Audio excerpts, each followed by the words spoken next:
Bonjour à tous, je vous retrouve encore aujourd'hui pour parler des matchs de Ligue des Champions de cette deuxième journée de Champions League, de la phase de poule. Donc on va commencer par parler de Genk contre Naples. Je pense que dans ce match, on risque de voir un match nul parce que Naples n'est pas une équipe qui arrive à marquer à l'extérieur cette saison. Genk également a des difficultés à domicile. La confrontation, elle est un peu déséquilibrée dans le sens où les deux clubs n'ont pas vraiment le même niveau. Mais je pense que sur ce match-là, on risque d'avoir une confrontation qui va résulter sur un score nul. Je vais passer au deuxième match qui est Liverpool-Salzbourg. Salzbourg, c'est une équipe qui arrive à trouver le filet adverse assez souvent. Haaland est un attaquant que j'aime beaucoup d'ailleurs. Et je pense que c'est une équipe qui peut surprendre Liverpool.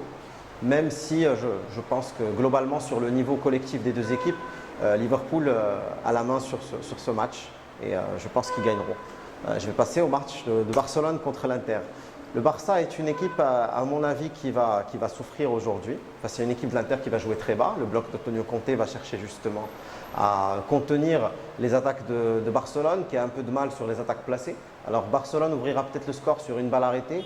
Mais quel que soit le résultat, je ne pense pas que dans ce match, il y aura beaucoup de buts. En tout cas, je pense qu'on arrivera à un résultat en dessous de 2,5 buts sur ce match-là. Je ne pense pas que ce sera très agréable à regarder non plus.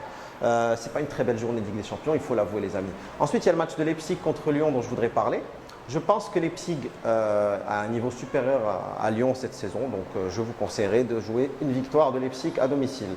Je vais un peu parler des matchs d'hier. Je vais commencer par celui de Madrid. Grosse déception dans cette rencontre. Bruges qui a surpris tout le monde avec son attaquant Denis Lamalis qui a trouvé 2 fois les chemins du filet. Une équipe de Madrid que j'ai trouvée très déconcentrée et je pense qu'il y a un problème de motivation dans cette équipe.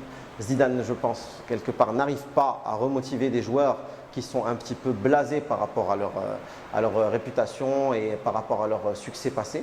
Donc ça va être difficile de remobiliser un bloc qui n'a pas l'air d'être très impliqué dans les matchs de cette saison. Je vais aussi parler du match du PSG, victoire assez importante dans le stade de Galatasaray. Un match que je pense assez physique où justement ils ont pu prendre le dessus grâce à Idrissa Gueye notamment qui a encore fait une prestation XXL. Et le premier but de Mauro Icardi avec le PSG, je pense que c'est de bon augure pour la suite, même si les stars ne sont toujours pas tous là, mais on attendra de voir ce que ça donnera quand Mbappé et Cavani seront de retour. Le Bayern hier qui a atomisé Tottenham. Un match assez bizarre. Je trouve que Tottenham a fait une prestation assez ridicule en défense, pour être très honnête, vraiment ridicule. Et bon, après le Bayern a eu beaucoup de réussite, un gros match de Gnabry qui a réussi un peu tout ce qu'il a raté dans toute sa carrière, mais je pense qu'il a un potentiel exceptionnel ce jeune garçon et on le verra encore cette saison. Donc aujourd'hui, ça va être difficile de rattraper dans le classement des buteurs, notamment s'il continue à marquer dans les prochaines rencontres. Donc le dernier match dont je voudrais parler, c'est celui de la Juventus contre Leverkusen. La Juventus qui a réussi à battre Leverkusen 3-0. La première passe de Dybala pour Cristiano Ronaldo. Cette connexion se fait pour la première fois dans la saison. J'espère que pour ce club, ils réussiront à trouver plus de jeux collectifs ensemble.